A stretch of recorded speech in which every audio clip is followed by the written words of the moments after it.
إله إلا الله محمد رسول الله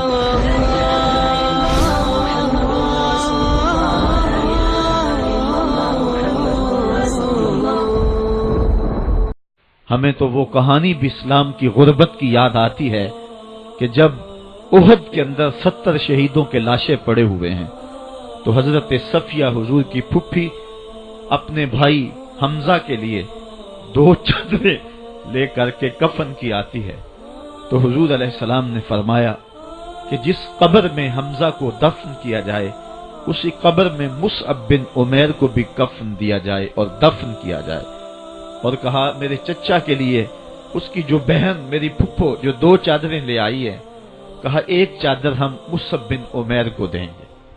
یہ مصعب بن عمیر کون ہے؟ تاریخ پڑھو، کتنی دل آویز تاریخ ہے۔ مکے میں ایک امیر ترین خاتون ہے جس کے بیٹے کا نام مصعب ہے، اور وہ اپنے بیٹے کو اتنا خوبصورت لباس پہناتی ہے اور اتنے خوبصورت خوشبو اور عطر اس کو لگاتی ہے کہ مصعب بن عمیر جن گلیوں سے گزرتے تھے دیر تک وہ گلیاں مہکتی رہتی تھی۔ لوگ کہتے تھے یہاں سے مصعب گزر کے گیا ہوگا اس لیے یہ گلیاں مہک رہی ہیں۔ اچھا پھر مصعب پہ نظر پڑتی ہے میرے محمد عربی کی، تو مصعب بن عمیر حضور کی زلفوں کا اسیر ہو جاتا ہے۔ ماں کافرہ ہے، جب پتہ چلتا ہے تو اس کا لباس بھی چھین لیتی ہے، سہولتیں اور آسودگیاں بھی واپس لے لیتی ہے۔ پھر وہ وقت بھی آیا کہ مصعب بن عمیر حبشہ کی جانب ہجرت کر جاتے ہیں۔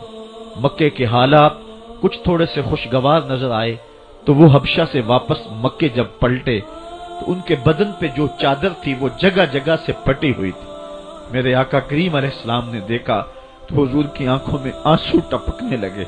کہا یہ وہی مصعب ہے جو اتنا خوش پوش نوجوان تھا کہ میں نے پورے مکے میں اس سے خوبصورت لباس پہننے والا کوئی دوسرا شخص نہیں دیکھا، اور آج میرے مصعب کو پہننے کے لیے جو چادر میسر ہے وہ بھی جگہ جگہ سے پھٹی ہوئی ہے۔ یہ اسلام کی غربت کی کہانی ہے، اور آج احد میں یہی مصعب بن عمیر شہید ہو جاتے ہیں اور ان کے لیے کفن بھی دستیاب نہیں ہے۔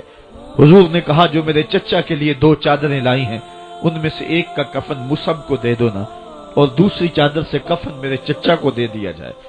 اچھا حضرت مصعب کے لیے بڑی چادر رکھ دی گئی، اور حضرت امیر حمزہ کے لیے جو چادر تھی وہ چھوٹی تھی، اگر سر ڈھانپتے تھے تو پاؤں ننگے ہو جاتے، اگر پاؤں ڈھانپتے تھے تو سر ننگا ہو جاتا۔ حضور نے فرمایا میرے چچا کا سر ڈھانپ دو اور پاؤں کے اوپر اذخر نامی گھاس ڈال دو۔